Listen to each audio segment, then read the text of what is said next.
Hey guys, I'm John Deno, and thank you for taking the time to watch my video. Today I'm going to talk about some of the differences between owner financing and renting to own.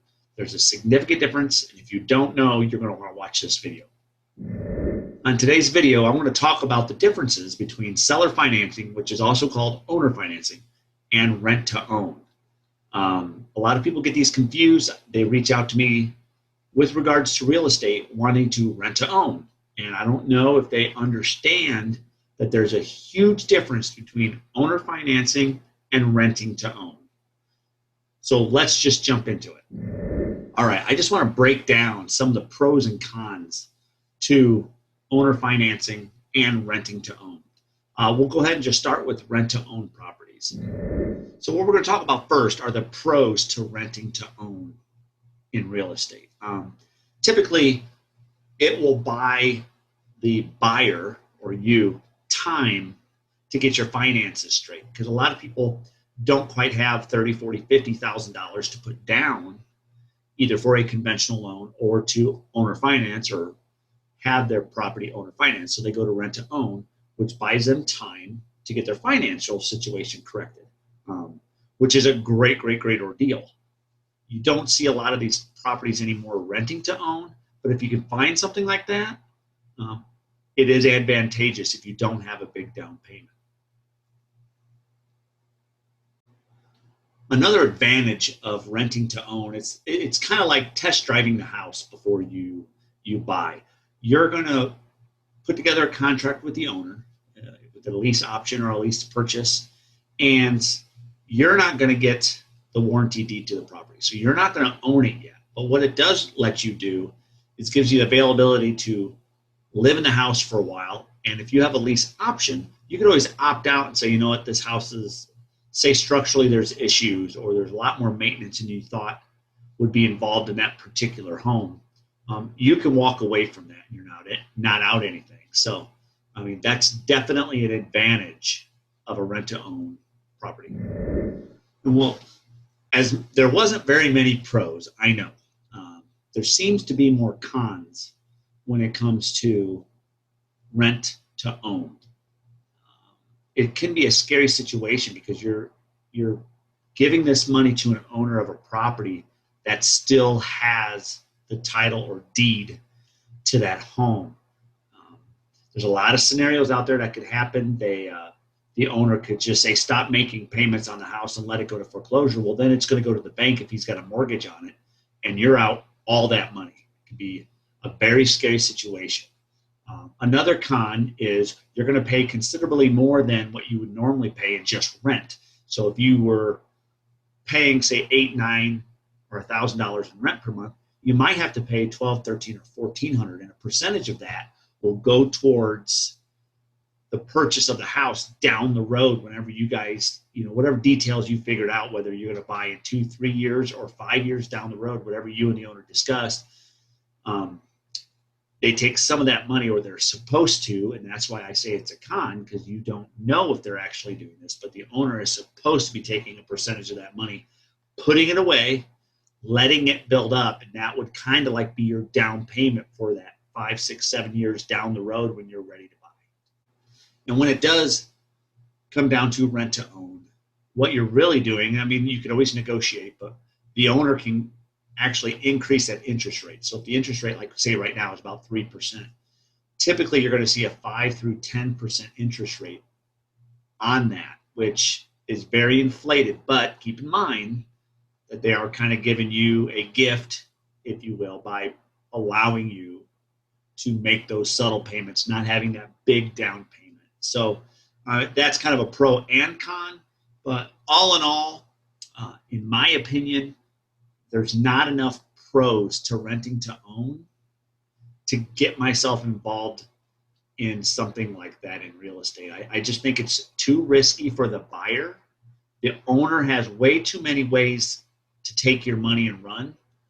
So I think that it would be in your best interest, this is just my opinion, to maybe steer clear from rent to own properties. I also want to talk about seller financing, which is also known as owner financing.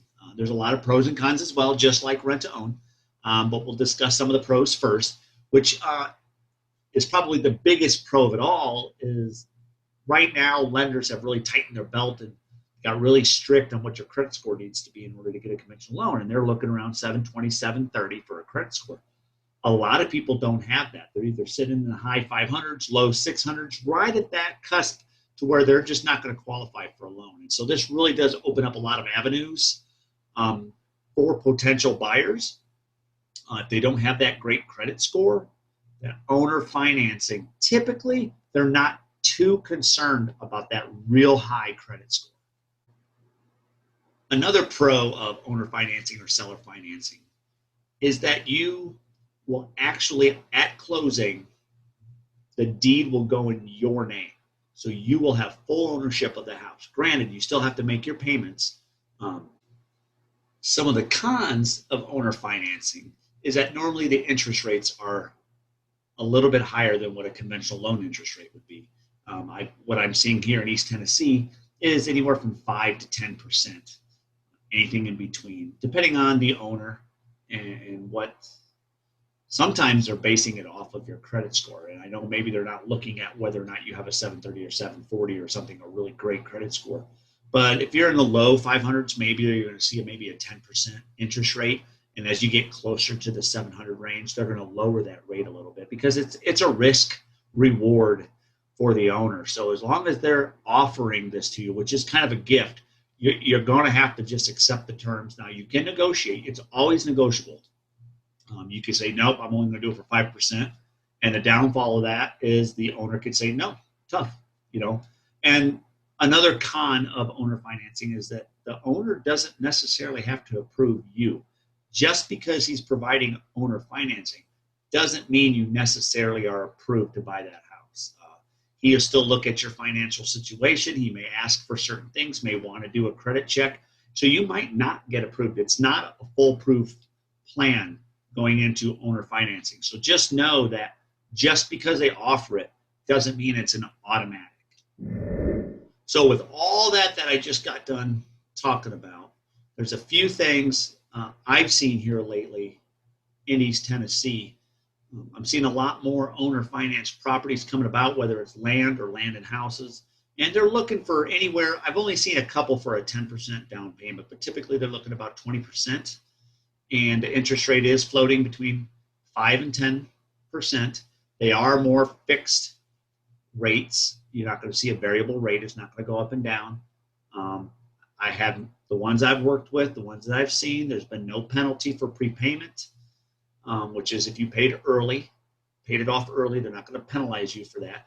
And I haven't seen too many with a balloon payment there at the end where they say, okay, this is your final year, final payment. I need $4,000 from you to call it even and here, ready to go. So I haven't seen a lot of that. So typically I've seen some nice fixed rates, from 5 to 10%.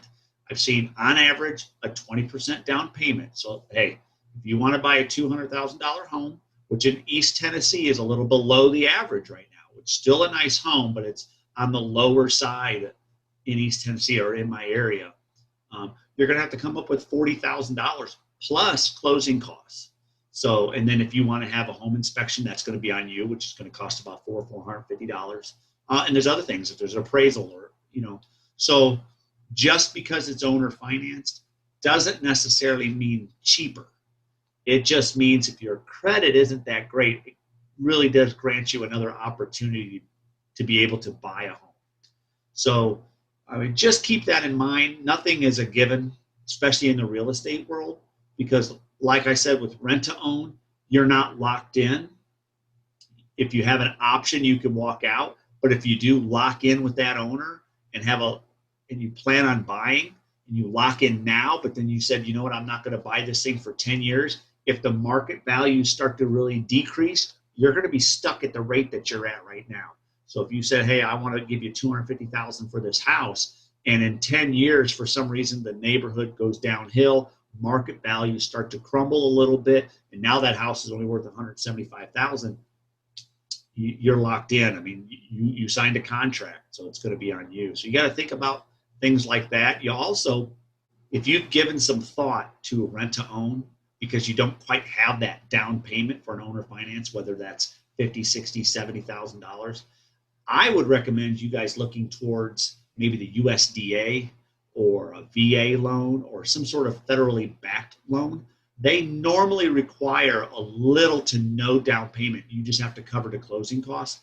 And I mean, that's going to be a lot more reasonable for you and a lot safer for you to get involved versus renting to own. Rent to own is just too risky. It's just too risky. If you don't have that down payment, can you really risk losing what you do have? You have to ask that question. So if you're really wanting to buy a house and you don't have much of a down payment, there's a couple routes you can go: USDA, VA, federally backed loans. You're just going to have to rent and save up money, or try to find owner financing with lower rates. There is a few that's 10% down payment, which makes it a little bit more affordable. But sometimes, guys, the risk on a rent to own isn't worth it. Maybe just start saving what you can, nickel and dime, put it all away to where, if worst case scenario, you can at least get involved in an owner financed property. So thank you for watching my video. If you've made it this far, I appreciate it. Give me a thumbs up, subscribe down below. Make sure to like or comment, share, whatever you'd like to do. I appreciate that. All that helps with the YouTube algorithms, and I'll see you now in the next one. Thanks.